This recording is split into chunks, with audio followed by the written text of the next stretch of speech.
the Jewish Historical Society of Greater Hartford. And I'd like to welcome our members and our friends, and thank you so much for joining us. And thank you to the Manchester Historical Society and Beth Shalom B'nai Israel.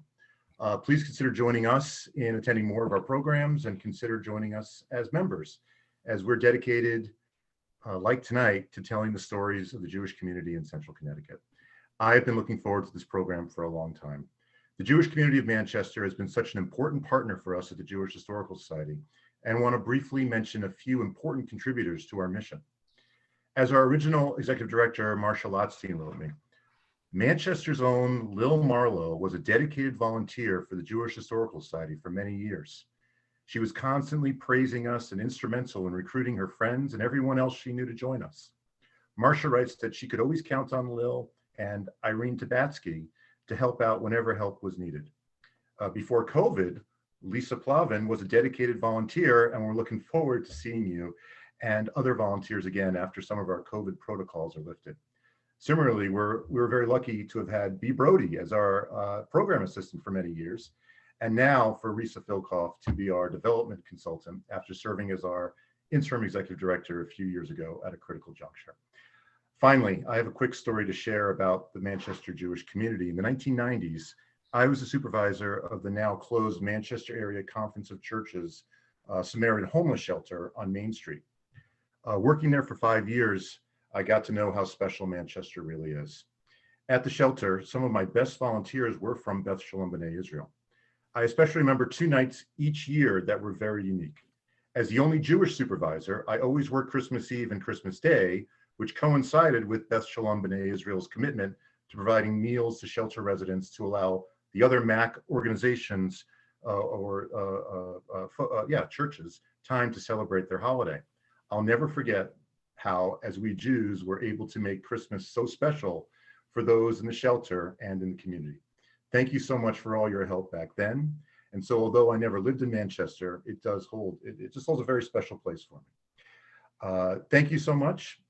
We have a wonderful evening planned for you tonight, and I'd like to introduce Susan Barlow from the Manchester Historical Society. Thank you, everybody.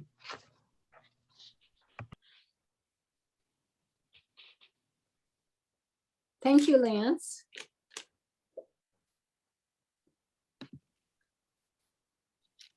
Elizabeth is going to be showing some pictures of Manchester businesses that were run by Jewish entrepreneurs.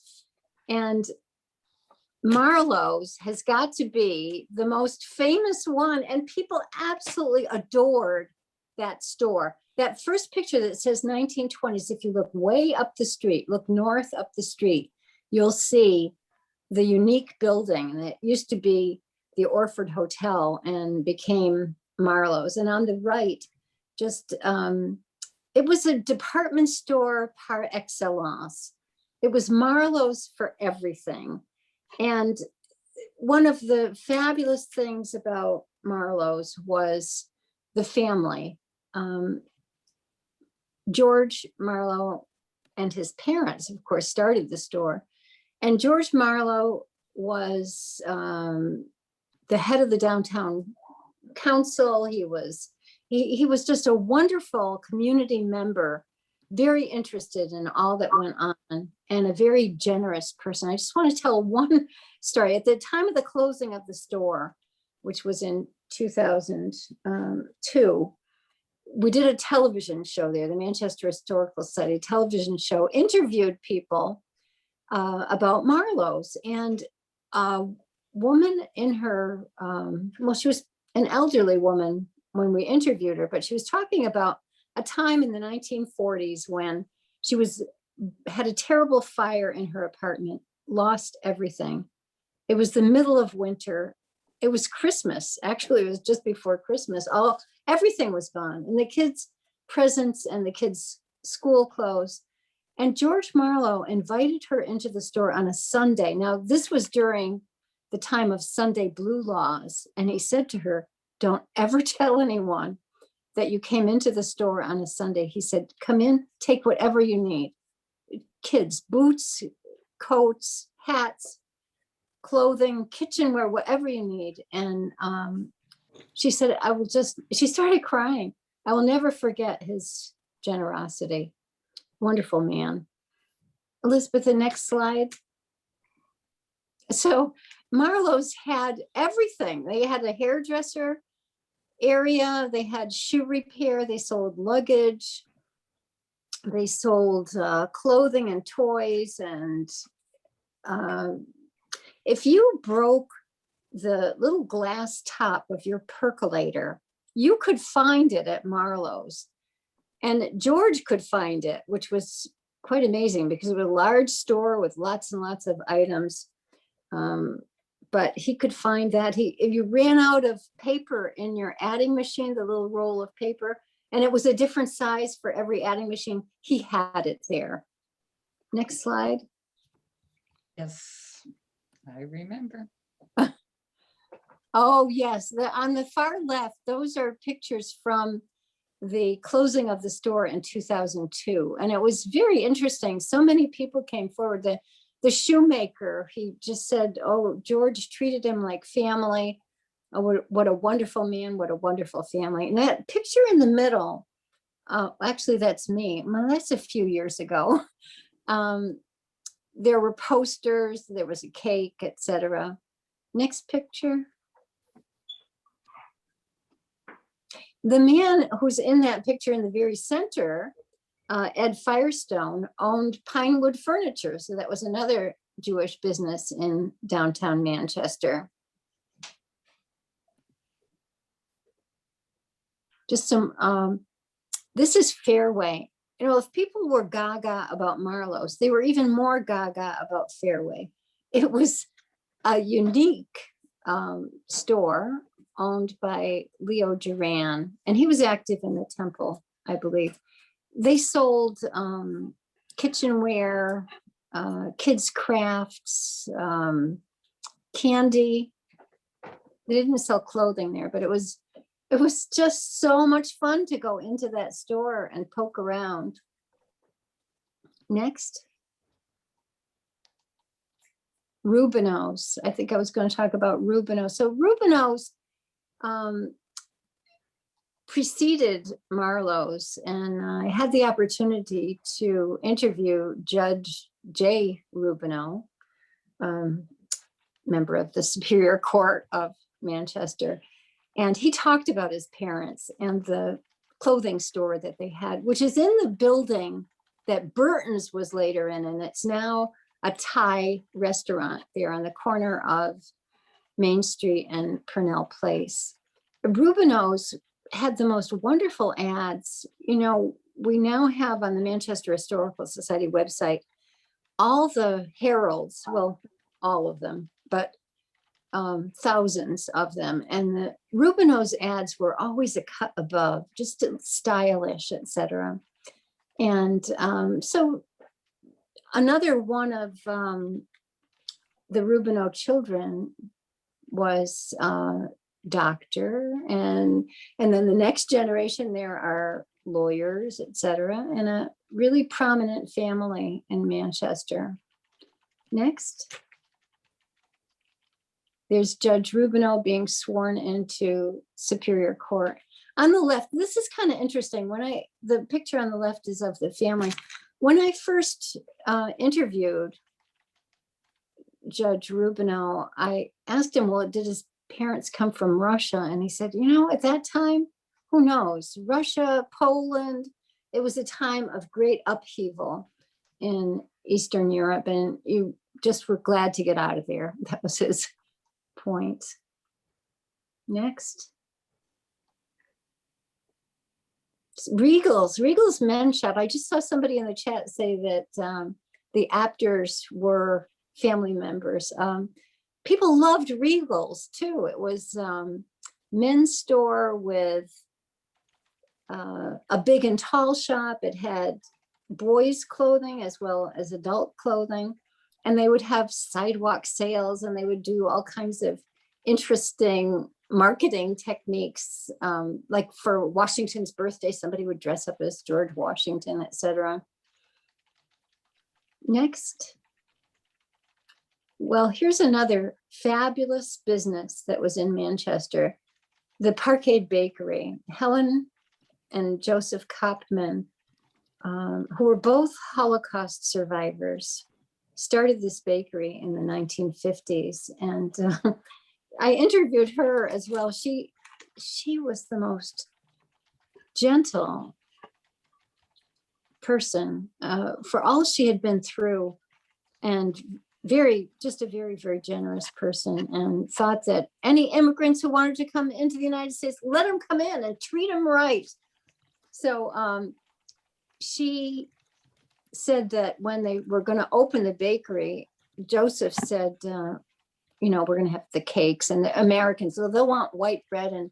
And Helen said, I think we should try these bagels and some dark rye bread. And he said, no, people are never going to eat that stuff. These are like Americans. They don't eat stuff like that. Well, Helen prevailed, and they did indeed produce the dark rye breads, the pumpernickel, the bagels, and people lined up to buy them. So she was right. Is there one more picture, Elizabeth? No, that's it. So I dug up my Marlowe's shopping bag here. So you can see that not only am I Manchester's town historian, but I'm also kind of a pack rat. So that's my story about Jewish businesses in Manchester. Wonderful, Susan. Thank you so much for sharing those photos with us. I'm sure this My pleasure. bringing people down memory lane. So I'm going to turn it over to Arnie Dashevsky to introduce the panel discussion. Well, welcome to our program on Manchester Memories. I think it's a tribute to the community that we are joined by a number of folks who are not currently residing in Manchester. By chance, I myself am visiting my children and grandchildren in Arlington, Virginia, where my oldest granddaughter, whom we have not seen in more than 6 months, has returned home for a spring break as the vaccinations of all of us have advanced. FYI, note the decor in the room here. I am in the bedroom of my middle granddaughter, who's away at college as a freshman. And just wanted to indicate how many of us are not residing in Manchester right at this moment. Now, the focus of tonight's discussion with 4 current and former members of the Manchester Jewish community, Bill Baer, Joel Wynn, Sissy Cedar, and Rabbi Richard Plavin, will be on the period following World War II, beginning in 1945 when Rabbi Wynn, Zichrono Livracha, arrived in the community. To provide some historical and sociological context, what else would you expect from me, friends? For this period, I want to share with you one table which summarizes the evolution of the American Jewish experience. Now, for those of you who participated in the Sandals lecture last month, this table will look familiar, but just think of these few minutes as a review, which is the way I customarily begin my classes at UConn. I do that for the benefit of the students who might have missed class, or those who were in class, but might have been searching the web on their laptops instead of listening to me. Fortunately, that is not the situation tonight. Now, in introducing Table 1, and here you see it, note that the column on the far left in light blue presents several blocks corresponding, actually tonight it seems to be the red is more visible, corresponding to the various time frames, the dominant themes, and associated population estimates. The top row in dark blue headers assumes that the economic and political adjustments of American Jews shaped their subsequent social and religious adjustments. So what we see here is only the first part of the table, covering the period from the origins of the 23 Jews who arrived in New Amsterdam, today New York, in 1654 until 1967, which sets the stage for our focus on the more recent past. For example, in the last row, phase 5, covering the post-World War II period until the Six-Day War, We note that economically, Jews were involved in, guess what, family businesses, and being a part, though, of an emergent professional class. Anti-Semitism had declined from its peak in the interwar period, making it easier for Jews to move to the suburbs, replacing the ghettos of the early 20th century with gilded ghettos. Following the general post-war suburbanization movement, when many Christian neighbors joined churches, Jews followed suit by joining synagogues. While it may not sound like a sociological axiom, Sandel's participants may recall the Yiddish expression that I quoted, "Wie es christelt sich, also jidelt sich," which means what the Christians do, so do the Jews. And that phrase captures the sociological insight that the behavior of a minority group follows that of the dominant group. Now, turning to the most recent period, we'll see a slide in a minute that may bring a laugh to your lips. I think this slide appeared about June of 1967, following Israel's victory in the Six-Day War, which led many Americans to view Jews not as the victims of the Holocaust, which had just ended less than a generation previously, not as the victims of the Holocaust, but as victors over their enemies. In a parallel way, American Jews developed a greater sense of collective pride in their identity as Jews. So this experience ushered in a new phase, 6, which we'll see in the second half of the original table.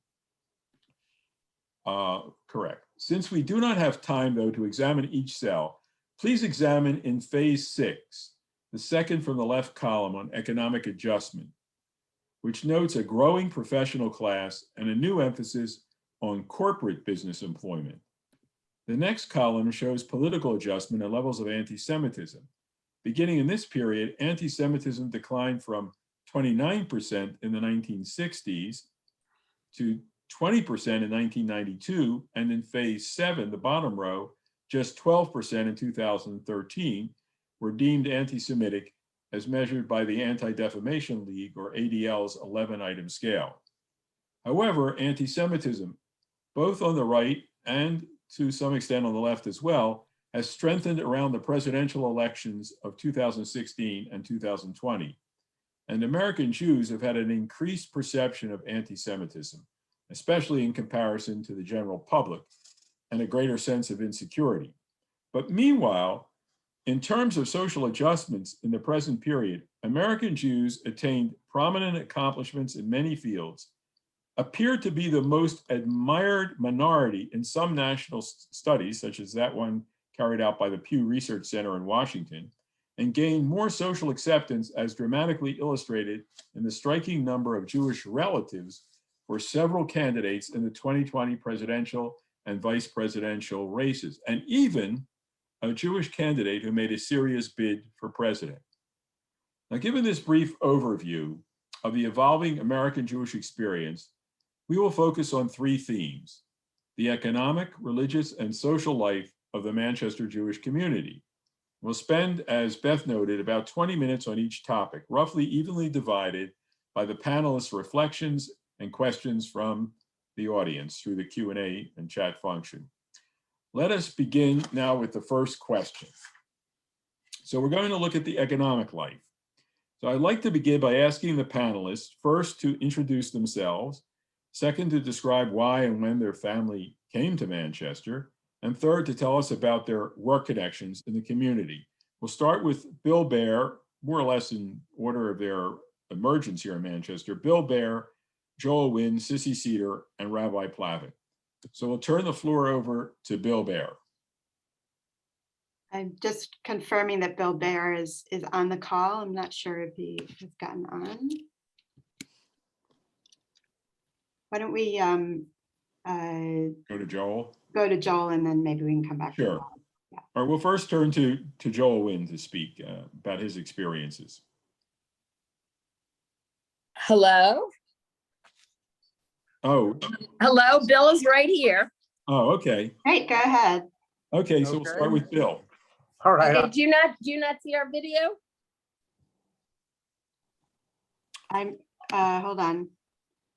Is this Lisa? Yeah, I'm right here with Bill. Great, thank you so much, Lisa. I'm gonna,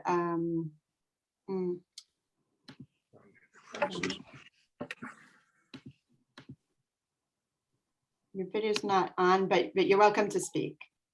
What? Okay. All right, let me just, All right. says the video was Oh, on. here we are. Okay, go ahead. Yes. Well, my family came to Manchester in the mid 1930s. My grandfather opened a wholesale fruit and produce store, and my father subsequently went and worked there.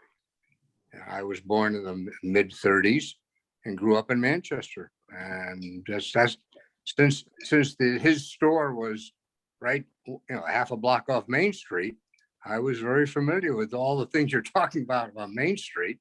And this is the town that I've lived in for so long. Grew up here, went to high school here, got married, came back here, and that's basically where I'm at. Manchester has been, obviously increased in numbers. The Jewish population has gone up, although when I was growing up, it was very small. I think we had 4 or 5 Jews in our class in high school out of 300, something like that. I don't know what the numbers are now. I'm sure they're more. But basically, this is the town that I'm familiar with, and I'd be more than happy to answer questions if someone has them. All right, well, we'll have a chance for that in a little while. So let's hear from Joel and his experience.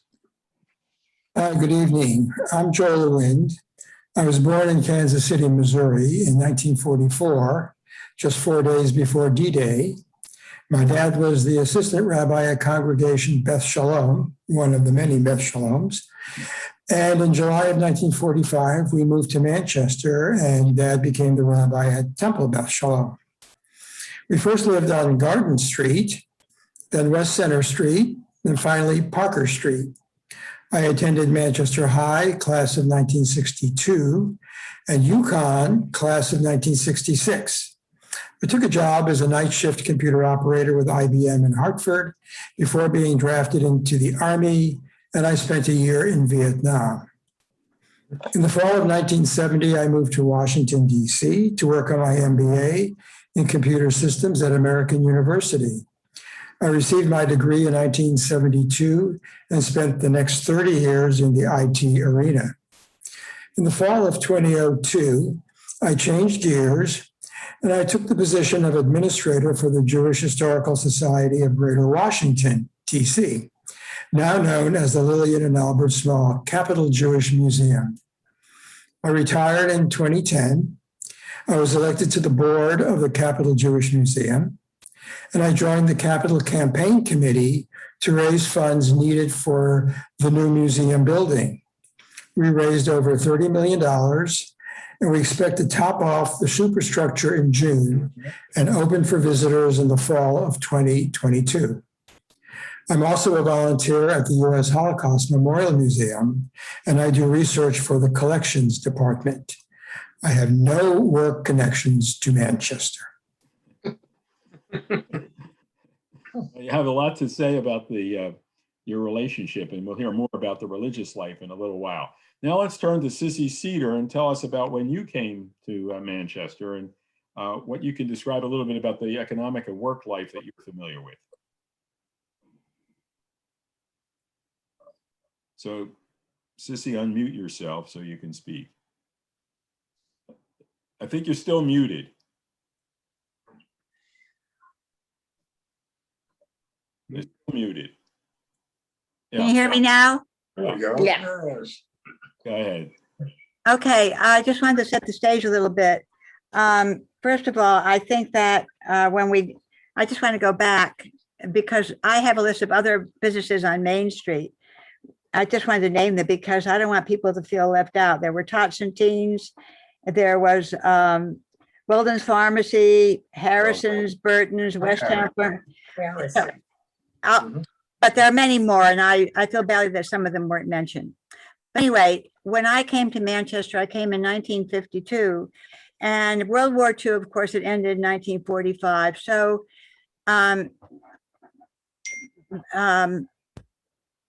Sidney Ellis and a partner had started building some small houses off of Middle Turnpike West in the late 1940s. And then he started what was to be called Green Manor. In 1951, his son Neil bought out his father and started building Green Manor. So when my husband went to Brown University with Neil and met him there. In 1952, Neil called Lenny and said, "What are you doing?" And Lenny was fooling around in graduate school post World War II and said, "Nothing really." And so he joined Neil in 1952. And I was a senior in college at the time. And when we got married in 53, Lenny said, "We're moving to Manchester and we're building a house." And I remember thinking, building a house with what? And he said, "It's called a mortgage." And I thought, what the hell is a mortgage? You know, I'm doing my exams. I don't know anything about that. And he would come up and say, "Pick a color." And so anyway, the only thing I knew about Manchester was that my grandfather, when I was a kid, we would come here and he would go to Cheney Silk Mills to buy ties, silk ties. So when we came to Manchester, we moved to Green Manor. And Green Manor at that time, a lot of people who had been in the service and had finished school and graduate school had moved to Green Manor, which if you don't know Manchester at all and you drive down Middle Turnpike and you see the senior center, well, way in back of the senior center is the original Green Manor. And that was just the most wonderful place to live. There were about 200 or 300 families there. And after I was there for about a year and pregnant, I did teach up for playing school for a smashing 5 months. Pregnant people weren't allowed to teach after that. So Mrs. Ellis brought me to a sisterhood meeting. And she said, "Next year, you will know everybody here if you volunteer for something." And so I did volunteer. And the next year, I knew everybody at that sisterhood meeting. Not only did I know them, I knew exactly what house they lived in Green Manor. Green Manor was where a lot of the young Jewish couples were coming and moving in the late 40s and 50s. And when I think about it now, we paid $14,250 for the house then. Wow, you can't even buy a garage for that price now. 14,000. And Green Manor went on to, my husband has stayed with Green Manor, of course, until he died. But Green Manor went on to build loads of places in Manchester. And a lot of the Jewish people lived in them. And that's what's really important to me. I just thought, here's a list of them that they built. Northfield Green, which is in back of Forest Hills. They built Forest Ridge, which are condominiums going by Buckley School.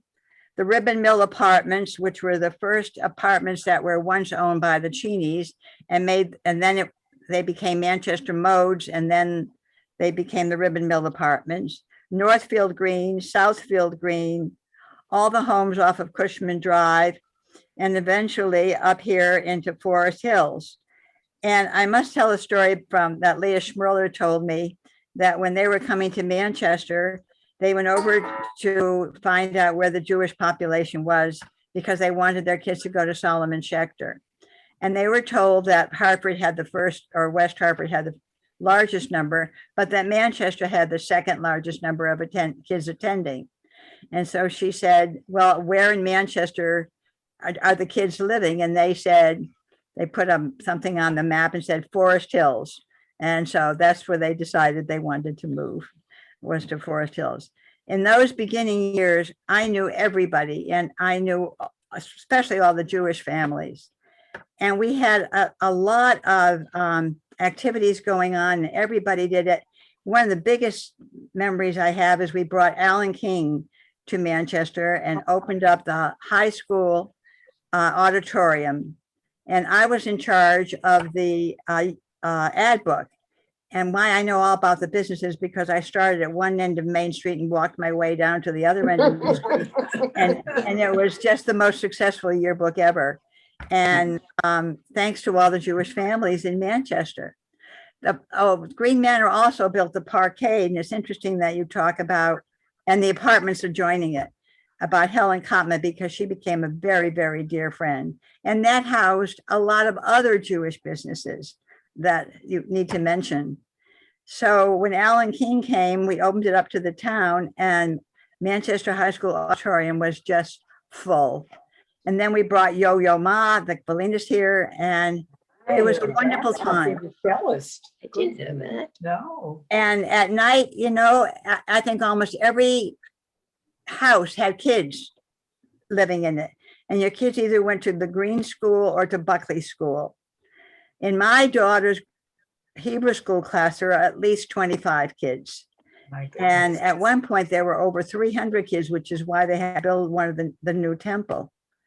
So this was a great Jewish community for young people to grow up in. And I had, and still have, a wonderful time living here.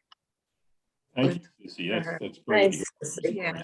We'll turn now to Rabbi Plavin to tell us about, he's a more recent migrant here.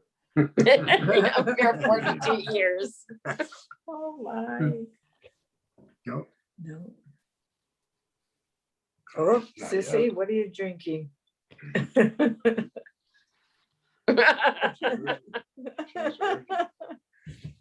Plavin, you're not quite on the screen yet. Oh, there, There he is. unmute. Mute. Okay. Hi, everyone. First of all, it's tough to follow Sissy. Yeah. So I want to wish everybody a happy Lag BaOmer. Tonight we count the 33rd night in the Omer. I am the greenhorn in this group, not having come to Manchester until 1979. I came to Manchester actually a month before Lisa did, or several weeks before Lisa did, because Lisa was busy having a baby in New Jersey in August of 1979. And so we waited till the baby was 2 years old. That's Alana. Till we came to Manchester. 2 weeks. 2 weeks. 2 weeks, yeah. And then Confused. He and- wasn't carrying. arrived and stayed overnight at the Deshevsky's house, because the next morning Aviva had to leave for the Solomon Schechter School, which he did together with Elisa from the Deshevsky's. I came to Manchester, our family came to Manchester because I was invited to be the rabbi here. I've been the rabbi in a small community, Verona, New Jersey, 1 square mile in central New Jersey, and outgrew the community, and I was offered the pulpit here and had some significant hesitation because the previous rabbi was Rabbi Leon Wind, who had a fearsome reputation and had been here for 35 years almost. And, you know, does it make sense for a young rabbi to go into a situation like that with a rabbi emeritus who's going to be so dominant? But through some family connections, we knew of Rabbi Wind's reputation. And we were told, "Ah, he's a pussycat. He's just, Some he pussycat. looks fearsome, but he's a pussycat." And He was for us. Yes. despite all the warnings that I would never succeed in this community because of that background, because Rabbi Wind was such a remarkable mensch and a mentor, indeed, I managed to be here a couple years longer than he was. Sadly, he had to retire at 65 because of his heart condition, but stayed in the community and was a great, he was a mentor to me. He was always a font of knowledge. And he, together with Flossie, Aleha Shalom, really, and Goodstein. What was his first name? Max. Max Goodstein, yeah. Thanks, That was Sissy. the triumvirate. Rabbi Wind, Flossie in the office, and Max Goodstein, the executive director. They shepherded me in, they got me set up, And I'll just end with, I immediately loved Manchester because it was wonderful people. We settled in Green Manor like you're supposed to when you first come to Manchester. But we were out of it within 6 months and moved into a house that I suspect at the time it was built could not have been bought by a Jew. It was built in 1925, and it was on East Center Street, which was the main drag. At any rate, we love shopping on Main Street, not only in all the stores mentioned, but I also mentioned Joe Garman's very upscale haberdashery. All right. Sandel's. Yeah, and up the street from us was Mott's ShopRite. They weren't there. We Yeah. didn't. And I don't remember the name of the checkout lady who was a member of the shul. Sylvia Gottlieb. Gottlieb. No, she owned the store. No, she wasn't, didn't own it. She was involved in the management. There was a woman who was a checkout cashier who was also a member of the shul, and we became close to. At any rate, having decided to come to Manchester was a rather formative decision for my family, and a very positive one. And we all benefited from it as well. Well, thank you for the very emotional remarks in a way. Richard, I didn't remember that you stayed at our house that night.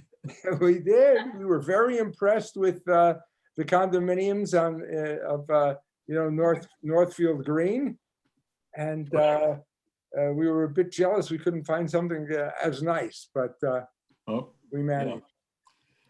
So Beth, do we have any questions, or should we go on to the next question that we have? Any questions from the audience? We did have a question about whether there are places, I mean, you've sort of alluded to this, Rabbi Plavin, whether there are places in town where Jews could not live or buy homes. Yeah, and I heard that from Robert Weiss, Aleva Shalom, who was the town manager for many years. He was already when I arrived in Manchester, and now in the center of town, we have the Weiss Center, the government building right across from the main intersection of Manchester. Bob told me about how when he moved to town to be the town manager, he had to get a non-Jewish substitute to go house shopping for him, bought a house on Lakewood Circle, which would not have sold to a Jew. And he moved in there. And I believe Bill Baer told me that Boulder Road was also Judenrein. Is that right, Bill? Boulder Road definitely fell into that category, and they weren't ashamed about it at all. There are other areas that were a little more quiet about it. So what you folks have documented is what I was saying before, how anti-Semitism kind of peaks around after World War II, but even into the 1960s, you have the restrictive covenants, and then things begin to change, and we see that there are no obstacles to Jews buying property anywhere in Manchester. But let's turn to the second topic on the religious life. And the question is, how do we see the changes? We'll have the question up on the screen in a minute so everybody can focus on it. How do you see the changes that have taken place in the religious life of the community? So we'll begin first with Joel Wind, and followed by Rabbi Plavin, and then we'll see the changes as Joel can reflect on growing up with Rabbi and Mrs. Wind. And then we'll ask Bill and Sissy if they have any other thoughts. So Joel, please start. Okay. Okay, I'm going to start with a brief history of the Jewish community in Manchester. The beginning goes back to the first decade of the 20th century, when several Jewish families arrived, including William Rubinow in 1907, Nathan Marlowe in 1911, followed by Nathan Sandals and Louis Baer. They and other Jewish families formed the Manchester Hebrew Free Alone Association in 1910 in order to help less fortunate Jews in their initial time in Manchester. Then in 1935, the Jewish Community Club was formed as a social club. In the 1930s, the Jewish population increased. Sidney Ellis relocated the Independent Cloak Company from New Britain, and William Horowitz and Nat Schradell opened Amabel Dyeing Corporation in Rockville. In 1936, the name Temple Beth Shalom was selected, and Saul Silverstein was elected as its first president. The congregation purchased an unused, rundown building from St. Mary's Episcopal Church on the corner of Myrtle and Linden Streets for $2,000. That's about $36,000 today. And the building was demolished. They broke ground for the temple on October 10th, 1937, and dedication was on June 23rd, 1940. The cost of the building was $20,000, or $367,000 today. There was no school wing. Rabbi Berthold Wertheimer, a graduate of the Jewish Theological Seminary, was hired in 1940 and stayed until 1945 when we arrived. Since the original synagogue building was small, classrooms were located in various parts of the building. In 1945, the Jarvis building firm let the congregation use an old church parsonage for classes and meetings. This became the impetus for building a school wing, which was dedicated on December 22nd, 1946, on Hanukkah. The first bat mitzvah in Connecticut was for 3 girls and held on Friday evening, May 31st, 1946, at Temple Beth Shalom. There were several, could you please mute yourself?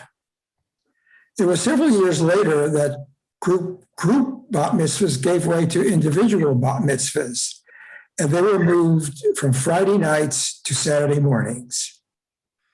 In the late 1940s, the Temple School Board agreed that 5 years of Jewish education was required before becoming a bar mitzvah or a bat mitzvah.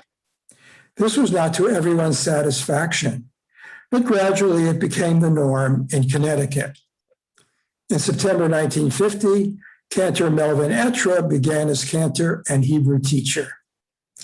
In October 1951, an agreement with the town of Manchester was signed for a cemetery.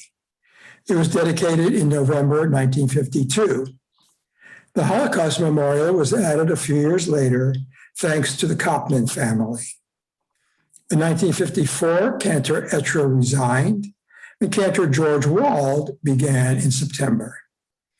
In 1957, the Middle Turnpike location was purchased for $25,000, which is $235,000 today. In 1960, the architectural firm of Geddes, Brecker, Quayles, and Cunningham of Philadelphia was chosen to design the new facility. Ground was broken on September 23rd, 1962, and the new building was dedicated on January 5th, 1964. The cost of construction was $350,000, or nearly $3 million in today's money. In the sanctuary, the menorah was a gift from the. Are you finished talking? In the sanctuary, the menorah was a gift from the Bayer and Solomon families. The Ner Tamid, or eternal light, was the gift from Norman and Leah Spector. Both were designed and fabricated by Wolfgang Beal, a noted Hartford sculptor. The ark doors were designed and fabricated by Ludwig Wolpert of the Jewish Museum in New York, and were a gift from Saul and Rebecca Silverstein. In the chapel, Jerry Nathan designed the objects on the bima. The Ner Tamid was his gift to the congregation. The chapel ark was dedicated in memory of past President Sidney Mosler, and the chapel itself was dedicated in memory of Philip Bayer upon his death in 1977. The Silverstein Center was dedicated on May 15th, 1977, after a cost of $137,000 or $600,000 in today's money. So we see the growth of the Jewish community in Manchester. We see construction of the first building on Myrtle and Linden Streets, followed by the addition of the school wing. We see construction of the second building on Little Turnpike East, followed by the addition of the youth center. We see the formation of a cemetery and the addition of the Holocaust Memorial. We see the growth of the school. We see the introduction of bat mitzvahs and mandatory Jewish education, both of which were a first in the Connecticut Valley. And finally, we see only 4 rabbis since its beginning nearly 85 years ago: Rabbi Whithaler, Rabbi Wind, Rabbi Plavin, and now Rabbi Koenigsberg. Thank you. Well, thank you, Joel, for such an illuminating review of the history of the community and for pointing out the kind of continuity that we have had and innovations that have taken place. Let's turn to Rabbi Plavin for the more recent period in time.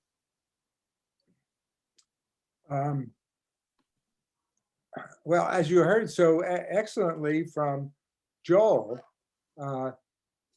I arrived and was able to stand on the shoulder of giants. I mean, Rabbi Wind and the lay people of that era, of the earlier era, built a strong community here. And it was a real joy for me to come into such a vibrant synagogue at that point. When I arrived there, the temple had 275 member families. The school was very active. We had a Hebrew high school program beyond bar mitzvah, and it was very standard for the kids to continue on after bar mitzvah, to continue through confirmation and then graduation. At the time I arrived, the dominant religious service of the week was the Friday night service. We had a real crowd on Friday nights. And I recall that the questionnaire that I received from Jewish Theological Seminary, which had to be filled out by the lay people of the congregation when they were searching for a rabbi, indicated that the Shabbat morning attendance was standardly 15 people. So that my first challenge when I arrived was to try to build that. And it did build. One of the things I urged was for parents to bring their children on Saturday morning. And we set up childcare. And at first we had parents rotating and taking turns playing with the kids in another room while the parents were in the sanctuary for the service. Then we went into hiring somebody, and little by little, Shabbat morning grew beautifully. It became the dominant service. And what I learned was pretty much the people had a limit of how many services they would attend on Shabbat. So as Shabbat morning grew, Friday night declined. But the synagogue ultimately grew to about 360 families. We maintained that for a number of years and then started to back off a little bit.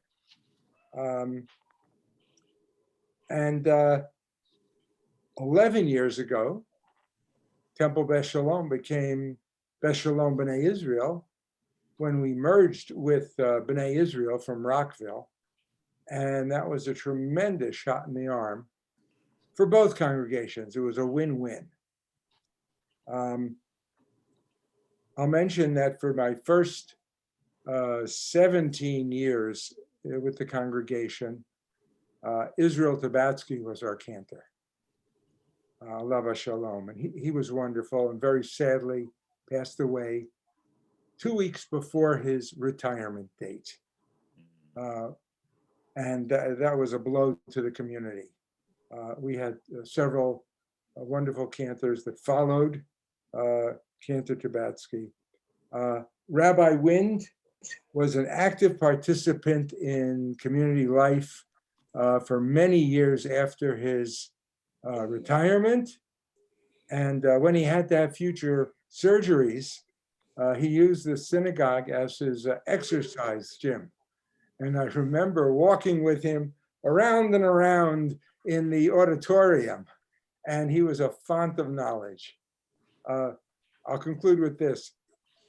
Sometimes I'd be working on some research, perhaps writing a sermon, whenever, and I had a vague memory of a line somewhere in the Talmud. And I would call up Rabbi Wind and ask him about it. The first answer always was, "Oh, you're imagining it. I never heard such a thing." And I thought that was the end of it. And 5 minutes later, the phone would ring, and he'd say, Masechet Baba Badra, Daf Gimel Lamed, Lamed Gimel. So he always followed up, and that was wonderful for me. And religious life flourished here in Manchester. 2 footnotes to Rabbi Plavin's remarks. I remember sometimes, and Rabbi Plavin remembers this as well, when we had 5 rabbis in the Shabbat morning service. Yeah. You presiding, Rabbi Wind in retirement but attending, Rabbi Chattonover, the rabbi from South Windsor, where they didn't have services Shabbat morning. Sometimes Rabbi Schnitzer, alav shalom, Lisa's father, would be visiting. And you remind me, I think we talked about Rabbi Klein, who taught Judaic studies at Wesleyan. Right, and he was the chaplain there. He lived west of the river, but came to Manchester. Right. We were privileged to have several west of the river families who wanted to affiliate with Beth Shalom because there just wasn't anything like it west of the river. Right. Yeah.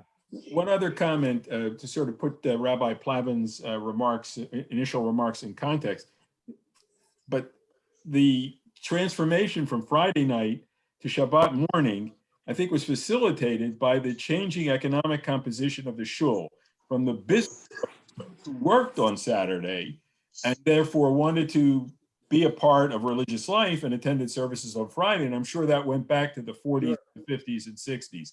And so that was facilitated by the changing demographic and economic nature of our community. Now, let's see. Does Bill, do you want to add anything more to the religious life? Maybe tell us about your bar mitzvah.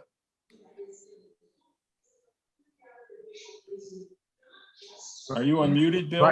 I'm on my bar mitzvah. Yes, that was a long time ago, obviously. It was in the old temple, of course. And long before there was an addition there. And it was reasonably busy. And like a normal 13-year-old, I was nervous and worried about it. But the rabbi was very helpful and guided me through it, and we had no problems. And in those days, as I said, there were not a lot of us in any one class. So we all went to all of our adjacent bar and bar, but we didn't have bat mitzvahs then. They just started bat mitzvahs, I think, a year or two after I got a bar mitzvah. But that's where I was in the old temple. What was the party like for you? Was there any kind of a party? Because oh, sure, they had a luncheon afterwards. Yes, absolutely. Yeah, that was all. They Right. didn't do. They had no evenings and parties like that, but they had a very nice luncheon that my where was parents the luncheon put on. held? Where was the luncheon held? In the Downstairs in the temple, the old temple. Yes, And who was the rabbi? it had to be the original rabbi.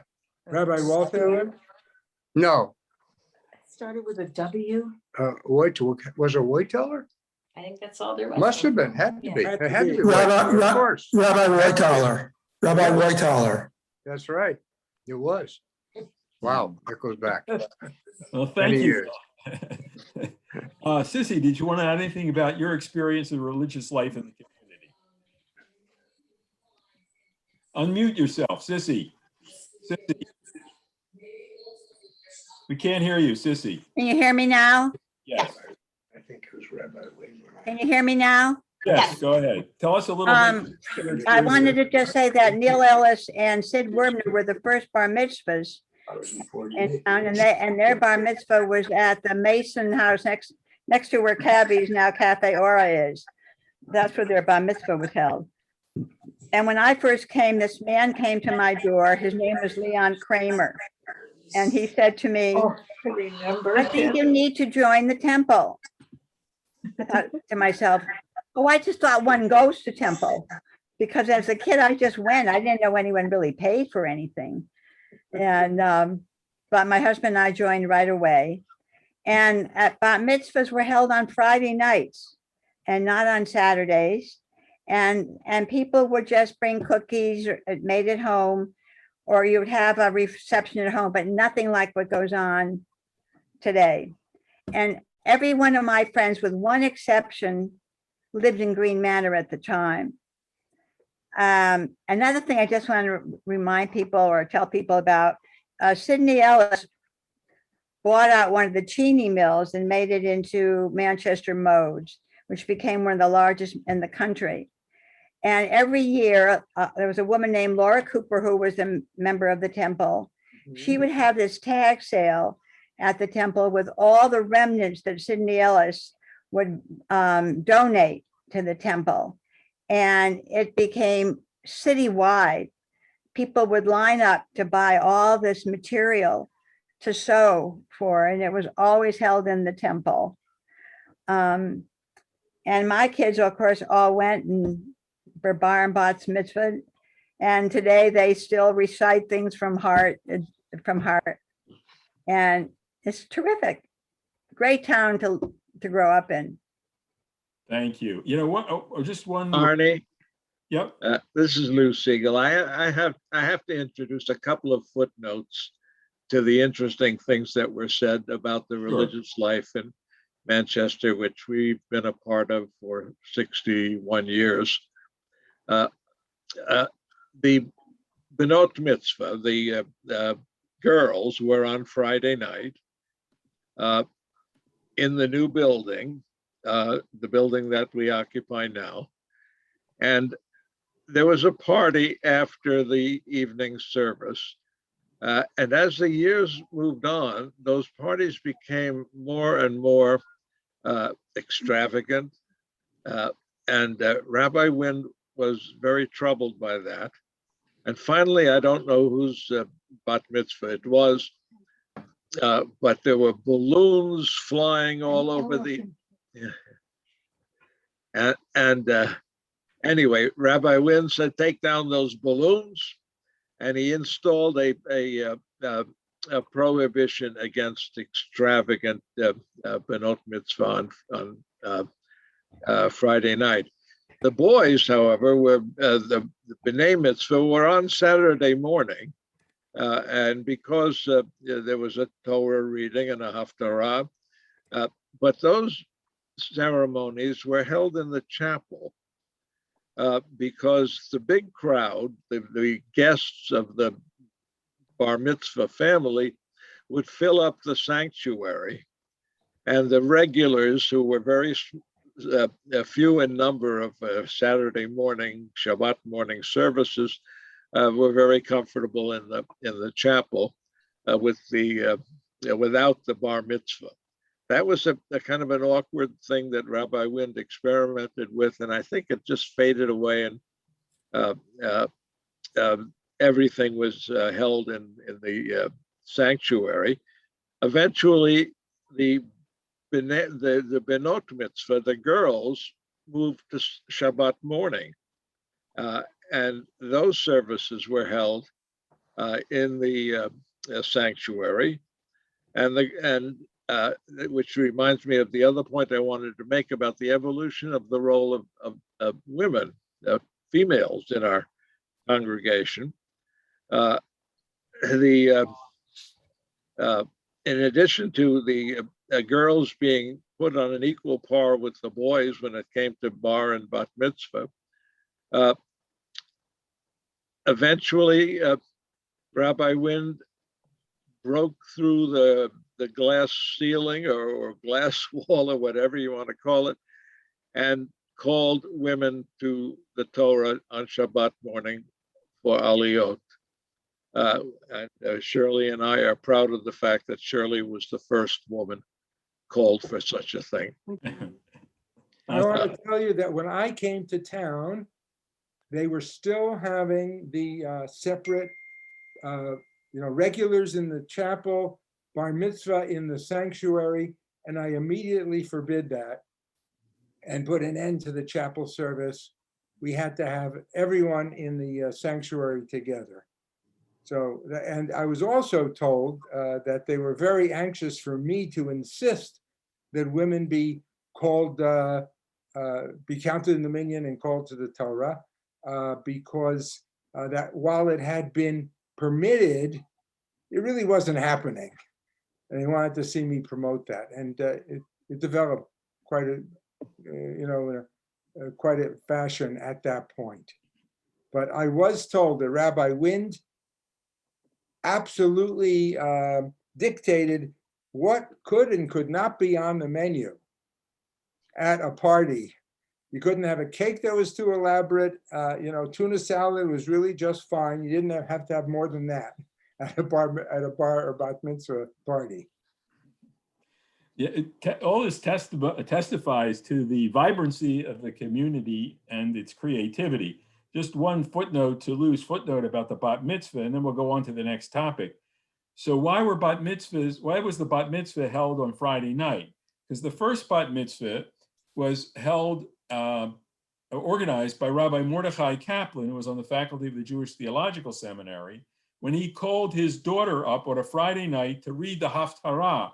But as I recall reading, she wasn't allowed to go up on the bima, but rather recited the Haftarah below the bima, which shows you something about social change. It's sort of evolutionary.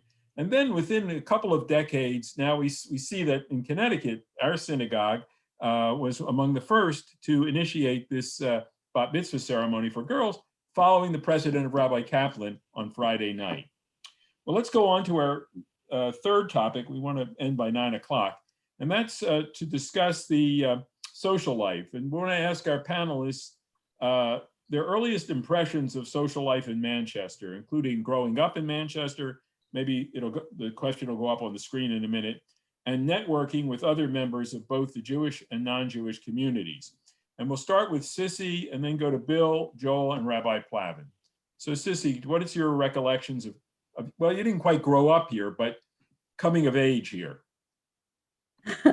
Well, as I said before, we had Blanche Stone was president. It was the early 1960s.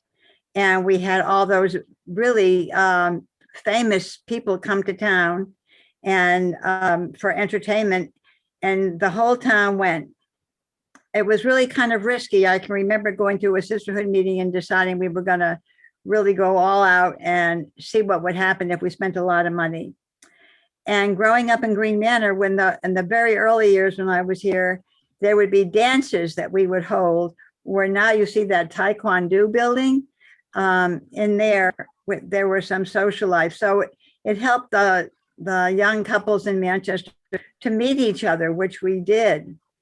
And at the services at the temple, when Rabbi Wind was there, I can remember it being so filled, in the new temple particularly. Oh, and by the way, in between the old temple on Linden Street and the new temple, we had to hold high holiday services at Waddell School Auditorium. I don't know how many of you remember that.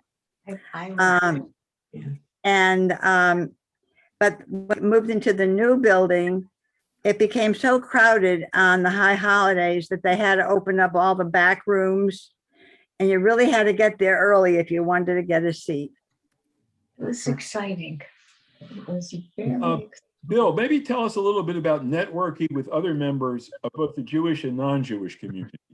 Well, what comes to mind immediately, Rabbi Wind knew we had, very few Jewish members in the high school that we could socialize with, so we weren't socializing with Jewish members. But in those days, USY became popular, And USY in various towns in Connecticut became a way of meeting other Jewish members. So we would get a group of our teenagers from high school to go to Meriden, to Bristol, whatever, to Torrington. And it just so happens I met a girl in Torrington when I was a senior in high school, and I'm still married to her. So that's what Rabbi Wind did for me. So there. But that was the way we met other Jewish members, was through the USY, which was just getting started in Connecticut. Did you have a lot of non-Jewish friends? I mean, imagine you would. Oh, yes, of course. I grew up with basically non-Jewish friends, some of whom I still see to this day, of course. And is there any evidence of the anti-Semitism that sort of was around in the 40s and 50s, 30s, 40s? We really were a very small number in the high school and did not see anti-Semitism. We heard of it in other areas, but we were fortunate. Either we ignored it or we were very fortunate and there wasn't much. I think that was the way what I remember it. And of course, almost all my friends were non-Jewish, and that was fine. We got along very well. We still to this day, some of them are around. But again, that was why USY became popular in those early days. Well, we're happy for you and Barbara, Bill. Thank you. Thank you. Let's turn to Joel now. We didn't hear from him on this. He goes back a long time in the community. My social life revolved around growing up and going to school. I remember junior USY and USY, and networking was on the playground during recess. That's about it. Uh-huh. Okay. Rabbi Plavin, can you comment a little bit on, not so much obviously the growing up, but networking with other members of both the Jewish and non-Jewish communities? I know you've had some contact with your fellow clergy and so on. Yeah, I can tell. Am I muted? No, you're unmuted. Go ahead. Okay, good. I can tell you that when I came to the temple, one of the strongest organizations within the temple was called the Mr. and Mrs. Club. And you wouldn't tolerate that kind of language nowadays in our woke environment, but it was called Mr. and Mrs. Club. And we had a few members who were passionate about getting people involved in that. I remember Max and Bel Zucker, Aleichem HaShalom, and the Kramers, Aleichem HaShalom, were very involved in that early on, before I came. And when I came, the club was still active. USY was very strong in Manchester, and USY was really a life raft for my kids because they were able to associate with other Jews all over Connecticut and beyond that. They were very active in the USY. I was connected to the non-Jewish clergy people in Manchester, but the non-Jewish clergy had too fast of a turnover. No minister or priest would last long enough in their pulpit to really develop much depth of relationship. The temple had what appeared to be a very good relationship with South United Methodist Church, the great big cathedral at the bottom of Main Street, where just across from where 384 is now. And we had some joint activities with them. But sadly, I came to learn over the years that it was very surface and that there was an undercurrent of anti-Semitism that we were unaware of. There had been for many years an annual Thanksgiving service on the afternoon, Sunday afternoon prior to Thanksgiving. It was an interfaith service. And it was always a battle to keep it a proper interfaith service and not a Christian service. And ultimately what happened was many of the churches said, they would no longer participate if, if they couldn't make it truly a Christian service. Hmm. And so it fell apart. And sadly, the year it fell apart, the clergy at South United Methodist immediately said they were going to institute a pre-Thanksgiving service for the community, to which we were not invited. And that went on, that's Thanksgiving service without Jews, went on for several years, and then it collapsed entirely. And then several years before I finished, I concluded it in Beth Shalom in 2016. I guess it was like 2010 or maybe 2012. Through my connections with the Christian clergy I became close to at that point, I revived the annual Thanksgiving service, and we had the first one in the synagogue. And I remember we set up for like 100 people. And we wound up having about 300 people come. We were going crazy, setting up folding chairs and printing extra copies of the program to hand out to people. And it's gone on since then. And Rabbi Konigsberg has continued the tradition. It's been several times in the temple. And it was a wonderful tradition. There was some anti-Semitism also on Main Street. And when we wanted to open up the Jewish cemetery, the Beth Shalom Cemetery, to members of the temple who didn't live in Manchester, it came to the fore, and several of the non-Jews in town protested, why should the Jewish community have a privilege that other communities didn't have? We were the only ones who didn't have another place to be buried. And ultimately, we did get that permission with the proviso that the people had to be temple members and living within a 25-mile radius of Manchester. And that's the rule that still exists today. It's a tribute to our neighbors, the wonderful turnout we had. What was that, about 2 years ago, when Rabbi Konigsberg arranged a service in memory, was it for the shooting in the Pittsburgh synagogue? We had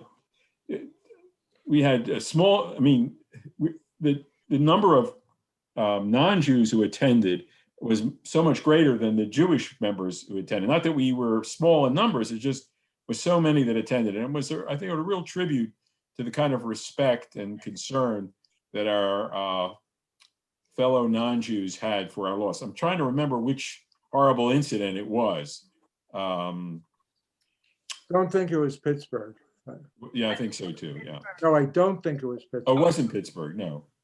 Arnie, can you hear me? Yeah. Barbara Zubro told me, I don't remember this happening, but that at one point there was a threat to the synagogue, and that somebody would come in, or a group would come in and steal the Torah.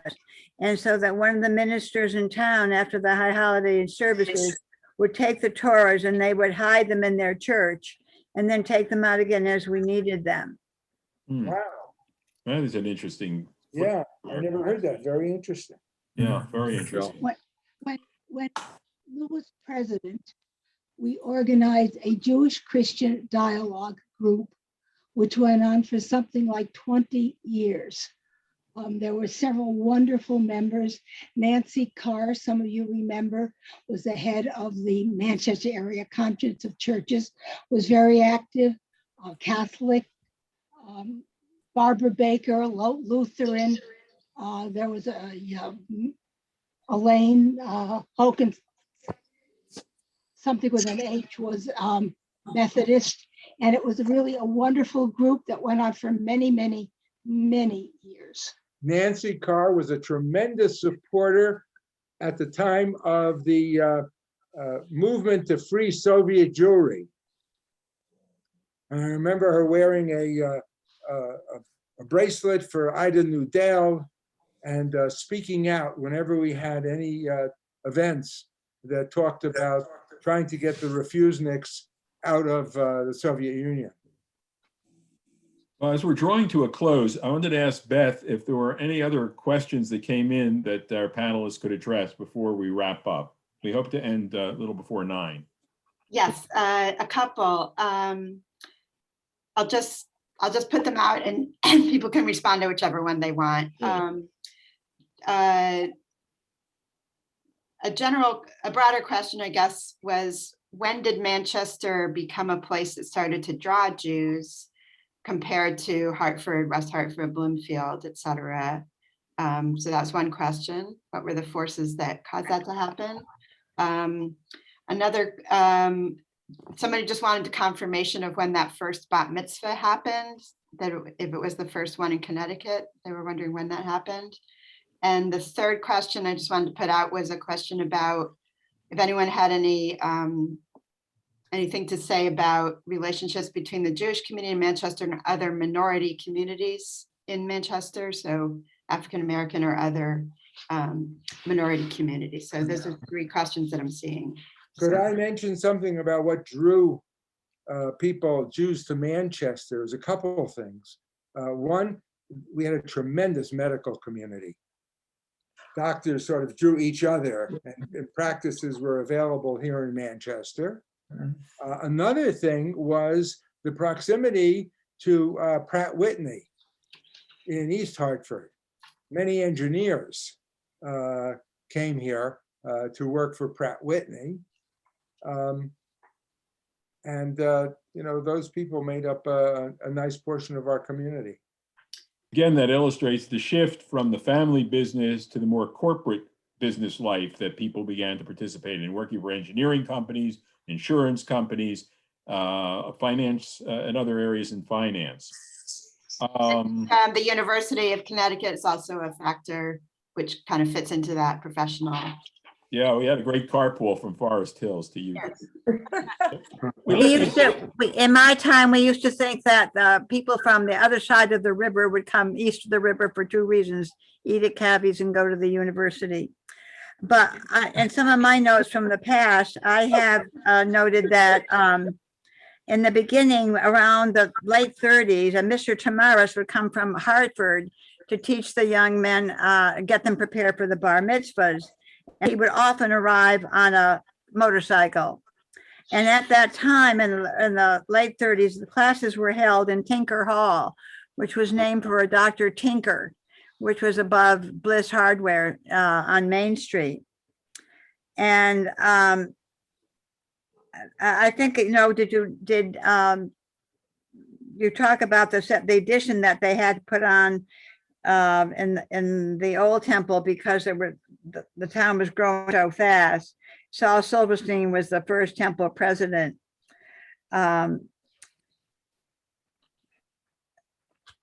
So, and the first doctor that was here, I don't have his name down, but the second ones were Dr. Diskin and Dr. Siegel. And Dr. Siegel's wife is to be remembered because she was one of the oldest people to attend Manchester Community College, over 100 years old, and she was still taking courses there. Yeah. And for my own husband, I have to add, he was the founder of the Manchester Community College. It was originally his idea. And Lenny also served as chairman of the Board of Education for Manchester for about 15 years, in addition to all the others. So we were very active in the community life. That's terrific. I wanted to say that I've appreciated following the comments in the chats from many friends and acquaintances. They're quite heartwarming. I'm sorry in a way that we can't be together in one room and speak to each other afterward. Joel, can you say something about that first bat mitzvah? Somebody seemed to want to know roughly when that was. Yes. It was May 31st, 1946. So it was probably in conjunction with maybe Shavuos. Yeah. I'm not sure. I do know that a few years later, there was one young lady whose family was moving away, and they were going to be moving before the group bat mitzvah. And she insisted on having her own, so she had her own, and that was really the first, the first of the individual bat mitzvahs. And I don't remember any of who they were, but 1946. Yeah, thank you. You know, it's my recollection from talking to your dad that he was a disciple of Rabbi Mordechai Kaplan. Who was Yes. the first one who created this bat mitzvah ceremony. He created a number of very in American Jewish religious life. And so just 20 years later, and you think about it, your dad was just a year or two into his service as the rabbi, and here he initiated this. I'm reasonably certain it might have been under the influence of Rabbi Kaplan. Well, Right. Right. There was one other question Can I just say one thing? Sure. Yeah, yes, Dad was a great admirer of Rabbi Kaplan, and he wanted to bring the congregation into the Reconstructionist movement, but the board refused to buy new Sidurim, so it remained in the conservative movement. Oh my gosh. That's interesting. Well, that's Wouldn't have been here. What I learned from Rabbi Wind, though he never told me that story. But anyhow, the last point was the question about other minority communities. Now, I know Susan and Jay Stobelman are involved in some activities like that, and I don't know if they're on this Zoom tonight, but individuals over the years have been involved with other minority communities and progressive causes. As individuals, maybe not involving the synagogue directly. I guess Jay and Susan aren't on the Zoom, otherwise we might have heard from them. Could anybody else comment on that from the 120 or 30 people that are on? Yeah, I could tell you that there was a movement to provide low-income housing in town. And this is actually on two levels. One level, and Leo Duran, Alav Shalom, and Shirley were very involved in that effort. They built apartments off of Oakland Street that were controlled, rent controlled. But also, for many years, there was a battle about taking federal money for housing in Manchester, but it demanded certain, there were strings attached. And those strings had to do with not being discriminatory. And a lot of people were fighting against that in Manchester. They didn't want to see Manchester open up from its lily white background. And members of the Jewish community, I particularly remember Merv Marity, Alav Shalom, being very active in that, fought hard to see to it that we accepted the grant money. Ultimately, we did. So there were a lot of Jewish people in town who were very active in issues of social justice. Busing Hartford students to our schools, building Section 8 housing, and so on. I was asked to sit on the dais at a Memorial Day parade the first year I was here, and they had a Boy Scout there who was African American on the dais as well. And I sat there wondering, where did they find this kid? They had to import him from somewhere because you just didn't see that in Manchester. And sadly, in the years after that, there were also some Black residents whose homes were firebombed. Yes. Over the years. But the Jews always fought for social justice, and I'm very proud of that. Certainly our biblical and rabbinic tradition to do so. Well, before I turn the program back to Beth, I just wanted to thank our four panelists, Bill Baer, Sissy Cedar, Joel Wind, and Rabbi Plavin, for their excellent reflections, very stirring reflections, I might add. And I also want to thank all of the people that offered very heartwarming comments in the in the chat. And I noticed also a lot of names. I don't know these people, but I know that they are the children or grandchildren of some of the notable founders of the congregation by the last names that appear there. And I'm touched, as I'm sure a lot of people are, by your continued interest in our community and in its growth. So thanks to all who have participated on the panel and in the audience. The program back to Beth. Thank you so much, Arnie, and thank you for your moderating of this panel tonight. And I'd like to join you in thanking everybody for participating and for sharing your memories in the panel and in the chat. And I'd like to say that if you have more stories to tell, we'd love to hear them. So either you can contact me at the Jewish Historical Society if perhaps you'd be interested in setting up an interview, or I've also had some discussions with people who might be interested in organizing a second gathering like this, perhaps in the fall. So if you're interested in that, please let us know. And if you'd like to hang around and chat with each other in this forum, we can keep the Zoom open. I see there's lots of people connecting here, which is lovely.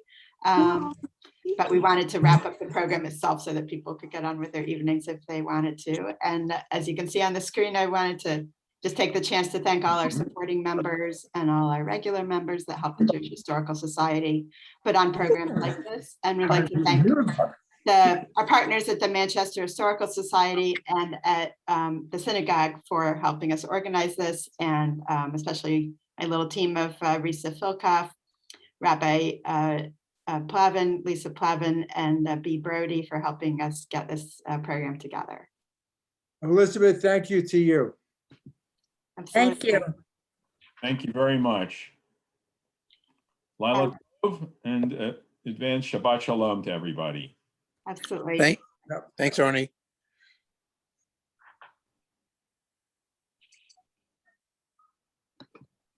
it over? Yeah, we're all set now. I'm gonna stop